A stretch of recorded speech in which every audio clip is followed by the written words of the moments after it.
All right. Welcome back to the Jack and Jared podcast. I'm Jeremy. Hopefully, you guys are having a great week.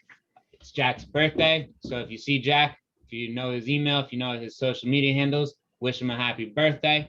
More So, importantly, my Venmo and PayPal. Feel free to send over the yeah, birthday more gifts. importantly, although you were telling us you made big bucks before, you don't need a Venmo or a Cash App.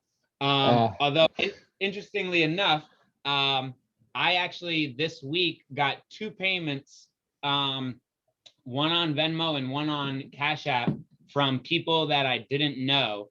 Um, the Venmo one was for $550 and then asked for, like, they sent me the money. I was like, wait, what's going on? And then right away they requested money back and they're like, sorry, that's not for you. Can you give it back? So I gave it back. Next day, I got a Cash App from someone for $100. There's not as much like info or dialogue on Cash App, so literally couldn't really communicate with them. I ended up donating the $100, but pretty interesting. Not really sure what was going on there, which makes me think of a lot of time when I make mistakes and stuff. It happens because I'm not being mindful, and I'm just like kind of going through the motions. And then when I'm not being mindful, going through the motions, I'm not setting intentions. And when I don't set intentions, just random things happen. So my guess would be that these people who sent the payment basically weren't setting the intention, and were mindless and ended up making a mistake like that. So which just like reminds me a little bit of a little tidbit I read in, I forget which book I read it, maybe a year or two ago. Probably a book about habits, like Atomic Habits, or one of the books about habits that I've read. But basically, that by the time you're 35, so you got 5 more years, Jack. By the time you're 35, 95% of your life, of like all of what you do, your actions and all that, is uh, habit, like unconscious habit. You're just gonna do it, which means that your intention is that much more important as you get older, because most of your life is just happening. So there's only really 5% that you're able to affect change. You can affect big change with that 5%, but there's really only 5% that you have the like real ability to set an intention and to do something. What do you think about that, Jack? yeah, I think that's an interesting segue into the conversation that we wanted to have today, which is how do you set intentions? How do you know those intentions are actually going to lead you where you want to go? And specifically for things that can be a bit more amorphous, like learning.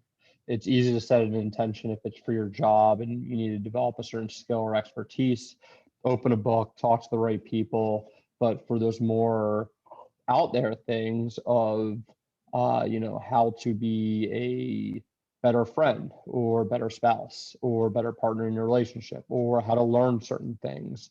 How are you going to know what to learn that is going to either be, provide utility or actually be able to, turn into a side hustle and make money? Like those things can be very difficult. And figuring out and actually making intentions so that they serve your purpose is something that we all do in every facet of our life. And in my opinion, it's going to be interesting to hear the different ways that you do it compared to myself. Definitely. So I feel like I feel like a couple of years I didn't really set intentions at all. I kind of just let life happen, and that's probably why, a good reason, or a good chance that's why I wasn't really where I kind of wanted to be or thought I could have been. Um, and then really having just the idea of setting intentions for the last couple of years, I feel like has helped me a lot. Not even always employing it, which is probably going to be taking it to the next step. But just having the idea of like, why am I doing something, or what is like the end goal of this? So something that kind of related to that I've been thinking about when I set intentions, or kind of that made sense to me. So when I grew up, I'm Jewish. I grew up, I went to like a fairly religious camp. I went to synagogue maybe 10 to 15 times a year, so a good amount, and knew all of the prayers. I didn't like perform all the prayers all the time, but there's prayers in Judaism for basically everything. When you wake up, you say a prayer. When you eat something, bread, you say a prayer for eating bread. When you're eating wine, you say a prayer specifically for wine. When you do something new, you do say a prayer for doing something new. And I guess what clicked for me a couple of years ago was saying those prayers, in my opinion, is kind of setting the intention. It's kind of making it so that you're not going to perform whatever action you're doing mindless, that you're actually going to perform it with intent and know why you're doing it. So a big one, I think that's actually like, it makes a lot of sense for me now, and it didn't make sense at all when I was growing up, was for eating. A lot of people in America, I think, just eat all day, every day, not even really knowing what you're eating, why you're eating it. It's kind of just to like waste time. If you're at a desk, you just like pop something in to eat. When you when you say a prayer before you're eating, I feel like you're setting the intention and you're kind of realizing, why am I having this? So something I like to do, I don't do it all the time, but I try. I'm having like a smoothie right now. And when I'm having the smoothie, I like to think like, what in this smoothie am I like trying to get out of it? So this smoothie has a lot of berries, but it also has protein. So like, why am I having protein? Because protein is good for making muscles and whatever. Why isn't there any like tea in here? Because tea has caffeine, and it's later in the day, I don't sleep too well, so I try and limit caffeine. But just like knowing what's in this smoothie and like having an intent of, why am I drinking it? I'm not drinking it just to drink it. I'm not drinking it just for a meal. I'm literally drinking it for certain nutrients, for certain tastes, for certain things that aren't in it. And when you have that intention, I feel like you actually get a lot more out of it too, just being aware. So this drink would be the same exact drink as I'd have yesterday, but if I didn't have the intention or think about it, I feel, and this could be just my opinion, I feel like it doesn't like work as well, because you don't even really know what you're looking for, I guess. Yeah, so a couple things I want to tag on. The first one being, I was with a friend a while ago, and we went to a nice restaurant, Uncle Boone's in New York City, which unfortunately closed because of COVID. And Uncle Boone's is almost like a modern Thai restaurant, amazing food. And it was just me and him. And I think this was the first time this ever actually happened to me where, he took a bite and he encouraged me to take a bite of whatever we were eating. And he like literally coached me through. He's like, close your eyes, like take your time, like chewing, like taste all the flavors. And this isn't an extremely expensive, whatever restaurant, where the waiters are in tuxes and stuff. It's just a very cool, good restaurant in New York City, that you used to be able to find all over the place. And I remember just sitting there for maybe it was 5-10 seconds, eyes closed, and I'm not I don't want to say I'm a very spiritual person, but it was like almost spiritual. Like I actually started recognizing a lot more the flavors and like actually like what I was having. And in that moment, like having the intention of like truly enjoying my meal rather than just consuming it was very powerful. And it's just something I wanted to bring up because you were talking about eating and consuming nutrients. And when we talk about setting intentions, these aren't necessarily, 5-10 year plans. These can be as simple as what you're doing right in front of you, what you're eating or consuming, whether, it's watching TV and things like that. And then the second thing I wanted to talk about, unless, Jeremy, you have anything you want to chime in right there? No, what was the restaurant is maybe all I really wanted to know. So it's Uncle Boone's. Unfortunately, it closed because of COVID, so you're not going to be Oh, able to go so there.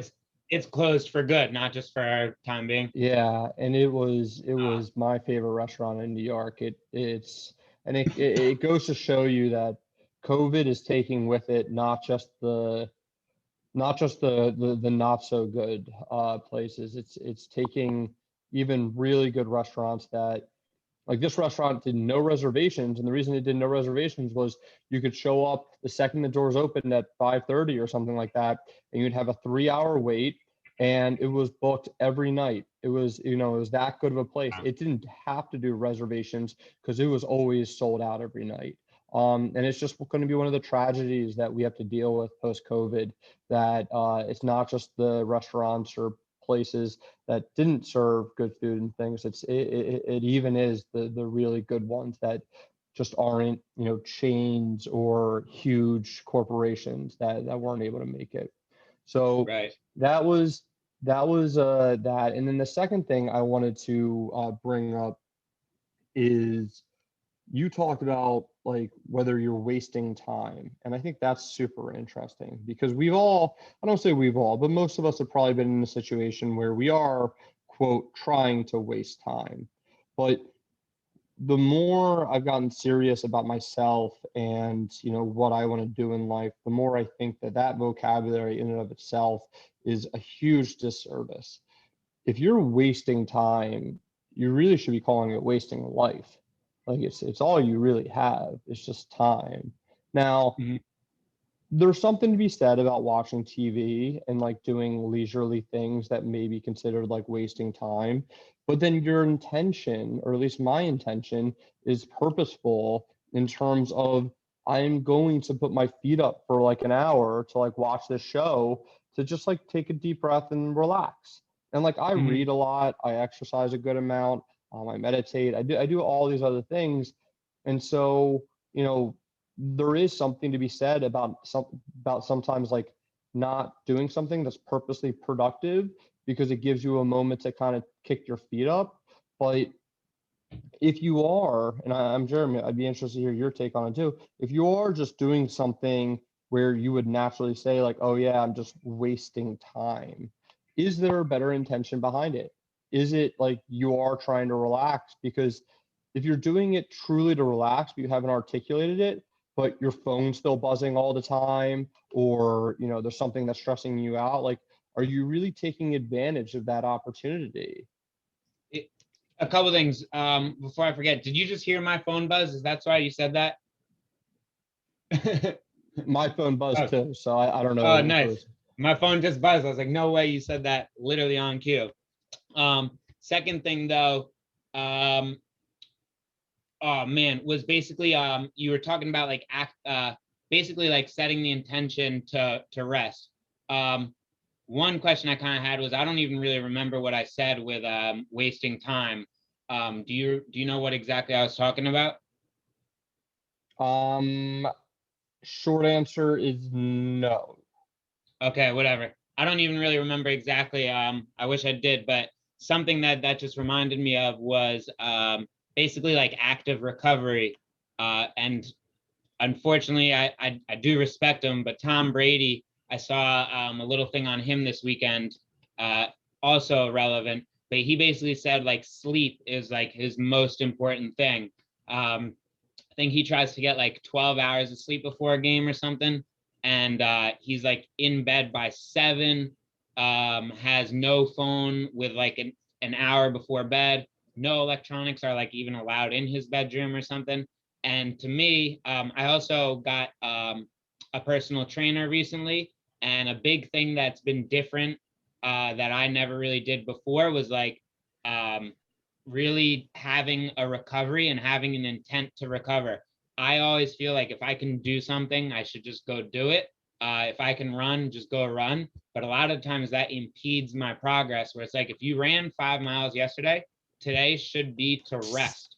And you should have the intent to rest. And if you do go for a run, there is like some active recovery where it's like it has to be an intentional run where you're going slower than usual, shorter distance than usual, not too long, whatever it might be. I don't want to say the wrong thing, but basically like an intent in recovery. So I agree completely. I wish I knew what I said with wasting time, and if I could like defend myself a little, because now I feel wrong for saying it. But I Well, definitely agree where like um, even wasting time, just to use that word again, uh, can be good if it's intentional. I think for me, just like my last little comment before bringing it back to you, during COVID, one of my goals, like I have a job right now. It's not a full-time job, and I have like a lot of like side hustles or hobbies or things that I like to do.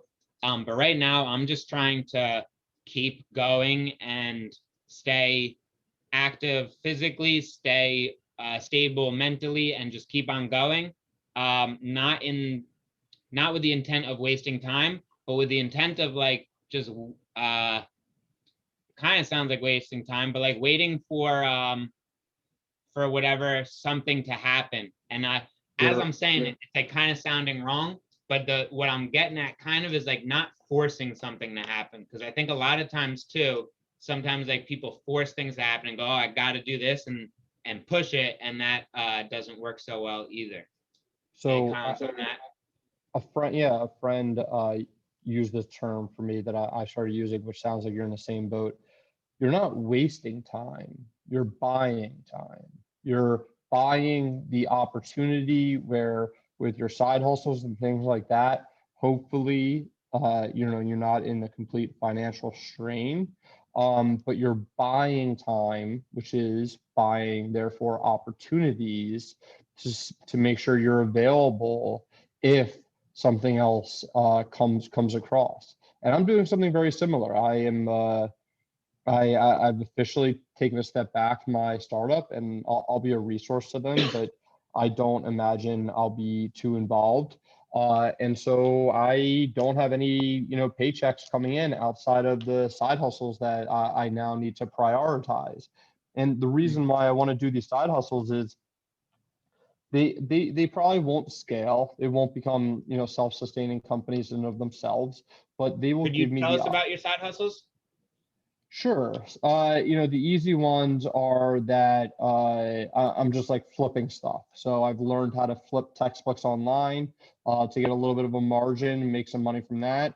And then just like flipping other products that I can buy at other platforms or at other stores, and then just turn and sell on Facebook or eBay. Super simple stuff. But for me, I arrived at the flipping textbooks one because I never need to leave my home to do it. I can spend 30 minutes online on Amazon or wherever else, find these books. I can look up the data to make sure that they're potentially profitable, and then boom. And then the other stuff is easy because it's money in, money out. I don't need to spend money on marketing or a landing page because I can just post them on eBay and Facebook.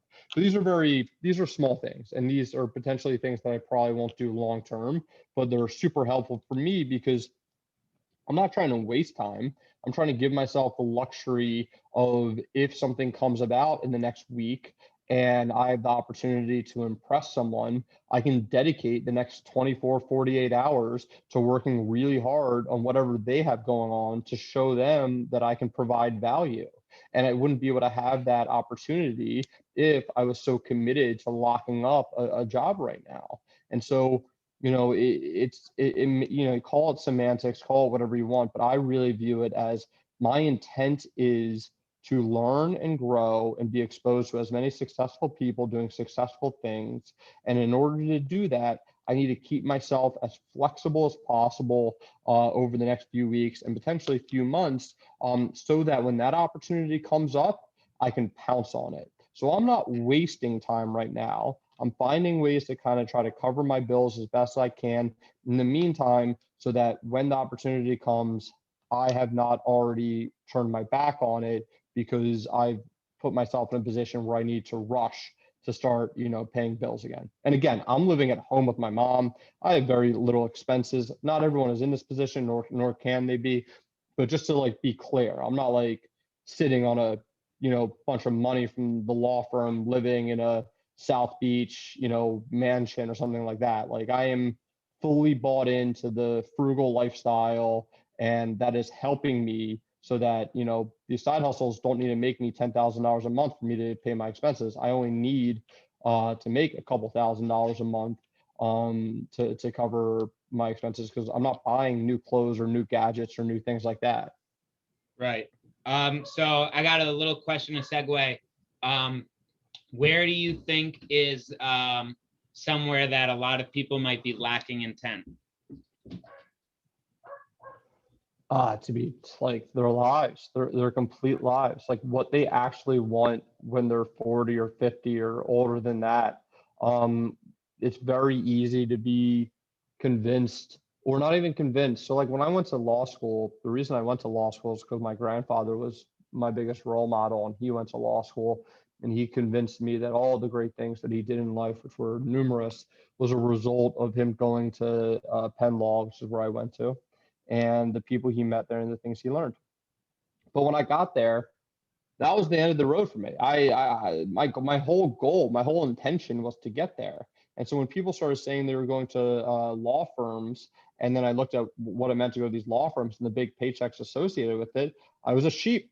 And I was like, okay, like, sounds good. You'll pay me this. That sounds great. But I didn't have like really any intention. It was just like, okay, like, these are the doors open to me. Let's do it. And I sheepishly didn't spend the time to like actually see if those were the right opportunities for me or explore my own path. And listen, I am 30 years old, technically unemployed, and I am incredibly grateful for the opportunity that I have.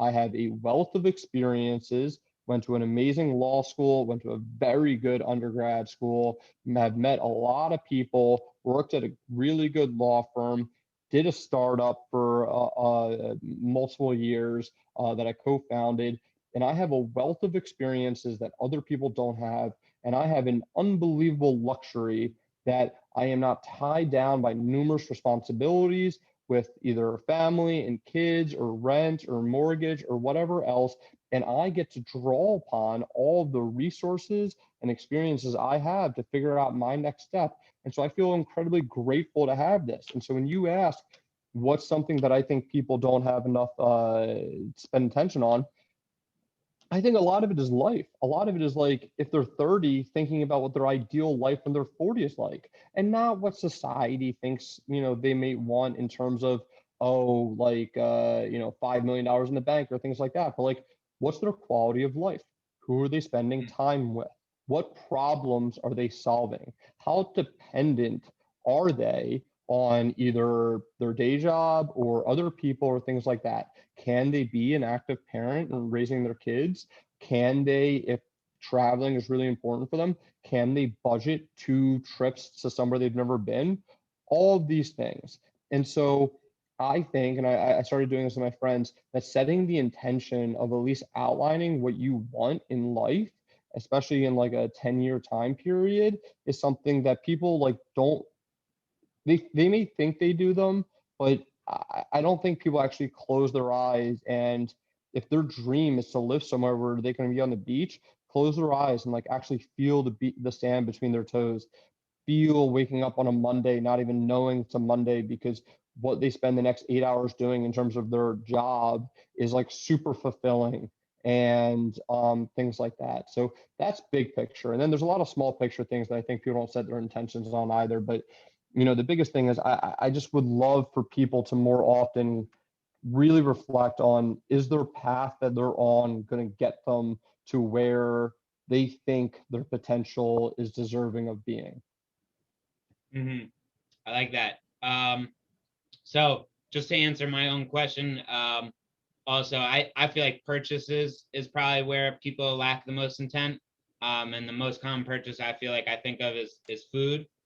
So I just feel like I see people all day, every day, just buying food with no regard to the price or the nutritional value or anything. And that lack of intent definitely like just hurts a lot of things. Hurts people monetarily, hurts people nutritionally and fitness wise and all of that. Yeah, just to answer my own question. Yeah, let me jump on that. I think food is an absolutely great one, intention wise. And it's that because of both your body, your exercise, and your health, as well as your pocketbook, your finances.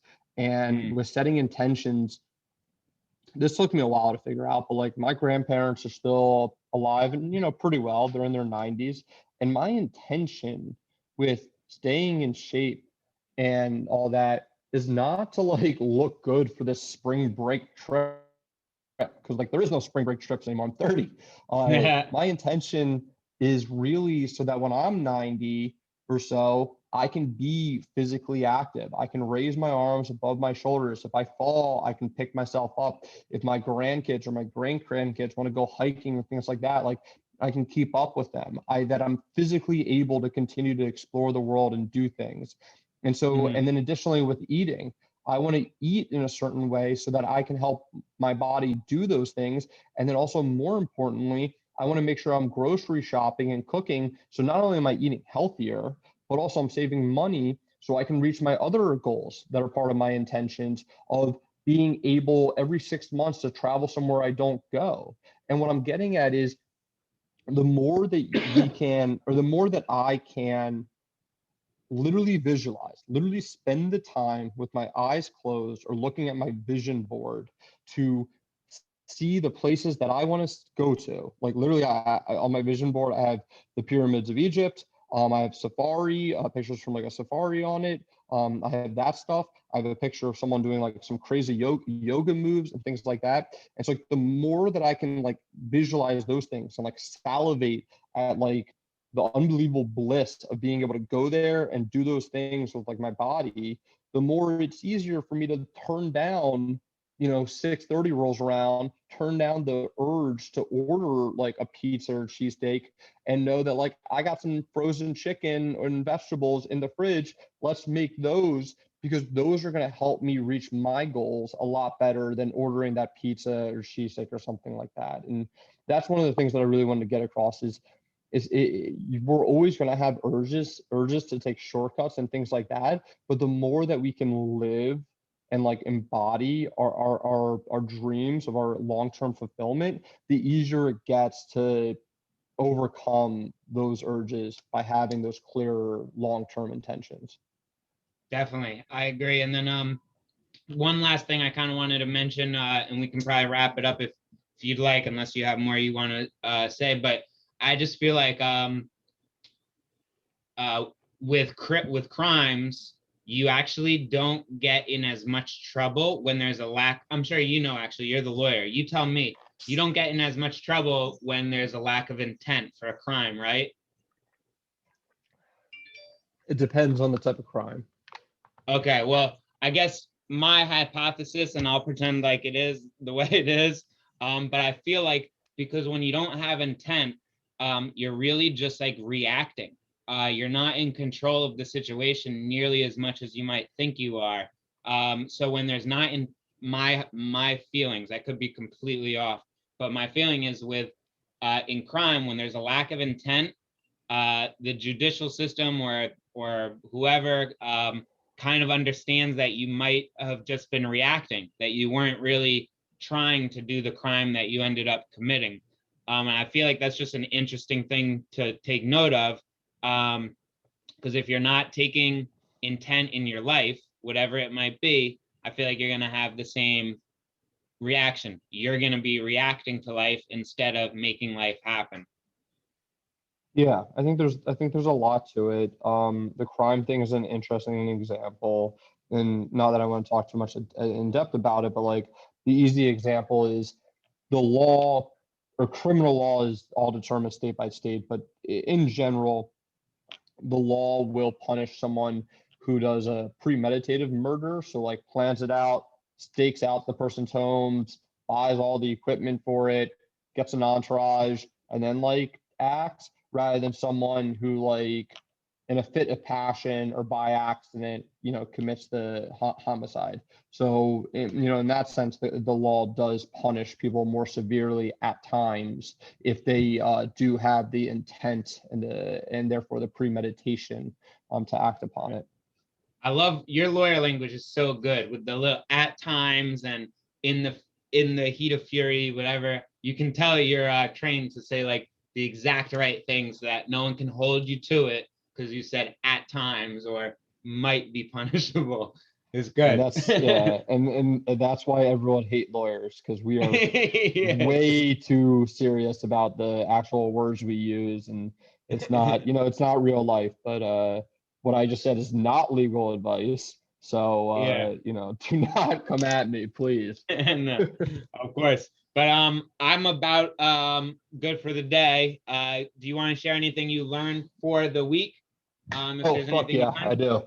Yeah, let's hear it. this is something I read, and this was like it's so obvious, but at the same time is one of those things where I think when you're working on yourself and you're trying to push yourself and you're in a lot of uncomfortable places, because to grow requires uncomfort. Um, so I heard this line, or I read this line, and it was something along the lines of, uh, when you take action, there are no successes and failures. There's only outcomes. And so I'm going to say it again real quick. When you Yeah, take say that again. action, when you take action, there are no successes or failures. There's only outcomes. Now, what that means to me, at least, is success and failure are kind of third party perspectives on like how things work out.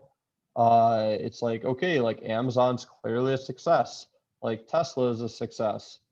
Kodak, like the camera company from decades ago, is a failure. But like at one point, Kodak was a success. But when it comes from entrepreneurship or even intrapreneurship or anything you do in life, as long as you are taking action, you're creating outcomes. And those outcomes, even if they're suboptimal, are going to most likely educate you on to how to have better outcomes in the future.